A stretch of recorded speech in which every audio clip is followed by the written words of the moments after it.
उतना भी आप समझिएगा कि आपने एक दिन में कितने पैसे कमा लिए हैं। देखिए, खर्चे को कम करना ना ये भी आसान काम नहीं होता है। एक बार जब खर्चा बढ़ जाता है तो फिर खर्चा बढ़ने ही लगता है। अगर हम किसी से पहली बार मिलते हैं या किसी के घर जाते हैं तो सबसे पहला क्वेश्चन अगले का यही होता है कि आप क्या करते हैं, मतलब आप क्या सर्विस करते हैं, आप किस ऑक्यूपेशन से हैं। और इन सब चीजों के पूछने का मतलब एक ही होता है कि आपकी सैलरी कितनी है और आपका औकात कितना है। दोस्तों, यहाँ मैं ये वर्ड औकात ही यहाँ पे रख रही हूँ इसलिए क्योंकि पैसों से आजकल की सोसाइटी में तुलना भी की जाती है कि ये इंसान कितने के लायक है और इसके सामने हमें कैसे पेश आना पड़ेगा।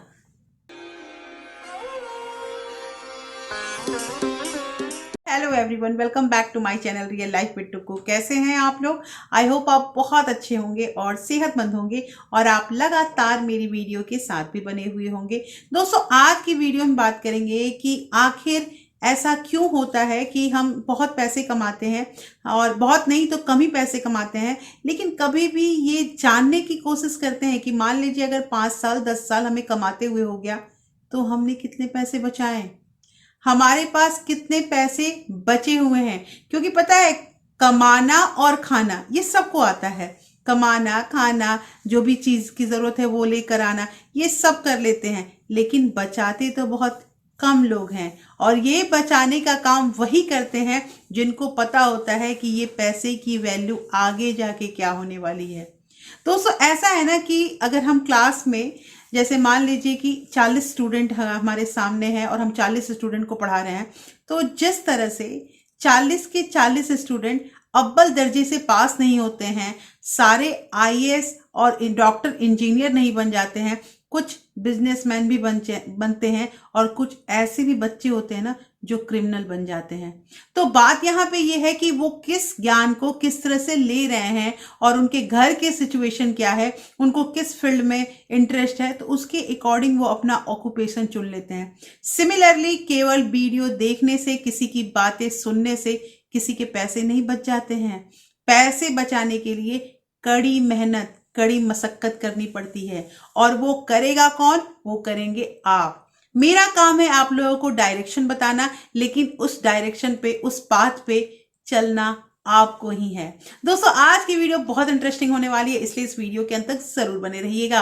और अगर आप लोगों ने अभी तक रियल लाइफ विद टुक्कू को सब्सक्राइब नहीं किया है तो प्लीज दोस्तों सब्सक्राइब कर लीजिए अपने इस चैनल को और साथ में जो बेल आइकन है उसे भी जरूर प्रेस कर दीजिएगा ताकि ऐसे ही इंटरेस्टिंग वीडियो के नोटिफिकेशन आपको मिलते रहें। दोस्तों, वीडियो पसंद आए तो एक लाइक जरूर कर दीजिएगा। तो चलिए स्टार्ट करते हैं वीडियो को। सबसे पहली चीज, find the reason to save. देखिए, हमेशा कारण जानने की कोशिश कीजिए कि आखिर हमें ये काम करना है तो क्यों करना है। ऐसा तो नहीं कि बिना मतलब का आज मन नहीं लग रहा है, आज कुछ नहीं हो रहा है तो चलो हम फिर ये काम कर लेते हैं। या कभी ऐसा हुआ है कि आज कोई काम ही नहीं है, चलो हम कुछ पैसे सेव कर लेते हैं। ऐसा कोई किसी को भी करते हुए देखा है? नहीं, क्योंकि कोई भी ये काम ऐसे नहीं करता है। तो दोस्तों, कहना यहाँ पे ये है कि हर एक चीज के लिए रीजन होना बहुत जरूरी है। आप क्या कर रहे हैं, क्या नहीं कर रहे हैं। देखिए, अगर हमारी ड्यूटी रहती है तो हम मॉर्निंग में उठ के सारा काम कर लेते हैं। सारा काम करना और फिर मतलब बच्चों को तैयार करना, अपने साथ स्कूल लेके जाना, साथ के साथ तीनों का लंच तैयार करना, घर में कुछ बना के भी जाना कि घर में जो भी है वो खाना खाएगा, ये सारा काम हम करते हैं। लेकिन वही एक दिन अगर हमारे पास कोई रीजन नहीं होता है, कोई कारण नहीं होता है और हमें स्कूल नहीं जाना होता है, तो वो सारे के सारे काम हमारे ठप हो जाते हैं। ऐसा क्यों होता है हमारे साथ? ऐसा इसलिए होता है क्योंकि हमारी आदत बन गई है।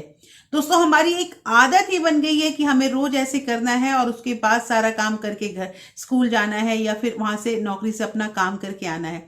ये चीज हमारी आदत बन गई है। कहना यहाँ पे ये है कि धीरे धीरे हर इंसान की आदत बन जाती है, लेकिन अब ये डिपेंड करता है कि कौन कितनी अच्छी आदत करता है और कौन कितनी बुरी आदत करता है। जो अच्छी करेगा वो बहुत आगे जाएगा और जो बुरी करेगा उसका फिर वहीं पे रास्ता रुक जाएगा। ऐसा हम लोगों ने सुना है और ऐसा सच में होता है। तो दोस्तों, करना यहाँ पे यह है कि सबसे पहली चीज कि आपको रीजन जानना होगा कि आखिर आप अगर पैसा बचाना चाहते हैं तो क्यों बचाना चाहते हैं। दूसरी चीज यहाँ पे ये आती है कि हम कैसे अपने खर्चे को कम करें। देखिए, खर्चे को कम करना ना ये भी आसान काम नहीं होता है। एक बार जब खर्चा बढ़ जाता है तो फिर खर्चा बढ़ने ही लगता है। और जो भी मेरी बहनें जो है वो 30 से 40 के बीच की हैं, जिनका एज जो है वो 30 और 40 के बीच में है, उनसे मेरा ये एक निवेदन है कि अभी का जो समय है, जब आपके बच्चे छोटे हैं, तो उस समय तो आप कुछ अच्छा कर सकती हैं। आप उन बच्चों की अच्छी परवरिश कर सकती या फिर कुछ अच्छा कर सकती हैं। ये सब चीजें जो होती हैं ये डिपेंड करता है। साथ के साथ दोस्तों, अगर आपके घर में कुछ ज़्यादा खर्च है तो उस खर्चे को भी कंट्रोल करना पड़ेगा। फॉर एग्जाम्पल ऐसा कह सकते हैं कि हम रोज 2 सब्जी बनाकर खाते हैं।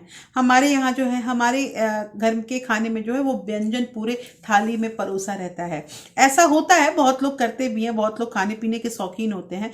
लेकिन ऐसा भी तो हो सकता है कि हम 2 सब्जी के जगह पे एक ही सब्जी बनाएं और हमारा काम चल जाए।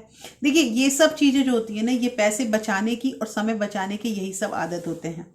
हम पैसे बचाएंगे और हम समय बचाएंगे, तभी तो अगर हमें अपग्रेड होना होगा तो हम अपग्रेड हो पाएंगे।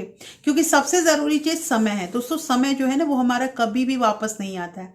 तो कहना यहाँ पे ये है कि कोई भी किसी भी तरह का अगर घर में खर्च हो रहा है ना, तो उसको मिनिमाइज कीजिए। उसमें कोशिश कीजिए कि कम से कम खर्चा हो। जितना कम से कम खर्चा में आप ज़्यादा काम कर लेंगे, आप ज़्यादा प्रोडक्टिव हो जाएंगे, उतना भी आप समझिएगा कि आपने एक दिन में कितने पैसे कमा लिए हैं। बहुत बड़ी बात है दोस्तों। अगर हम पैसे से ही हर चीज का मूल्यांकन करते हैं तो यहाँ ये भी चीज देखेंगे कि जो मैंने आप लोगों को पॉइंट बताए हैं, जो मैंने आप लोगों को ट्रिक्स बताई है, ये ट्रिक्स से हमारी बहनों के पास कितने कितने पैसे हो जाते हैं। तो दोस्तों, कैसी लगी आज की वीडियो मुझे जरूर बताइएगा। होपफुली ये वीडियो आपको अच्छी लगी होगी। अच्छी लगी है तो प्लीज लाइक शेयर सब्सक्राइब जरूर कीजिएगा। और फिर मैं मिलती हूँ आपसे ऐसे ही एक इंटरेस्टिंग वीडियो के साथ। तब तक अपना प्यार और सपोर्ट ऐसे ही बरकरार रखिएगा। Thank you. Thanks for watching.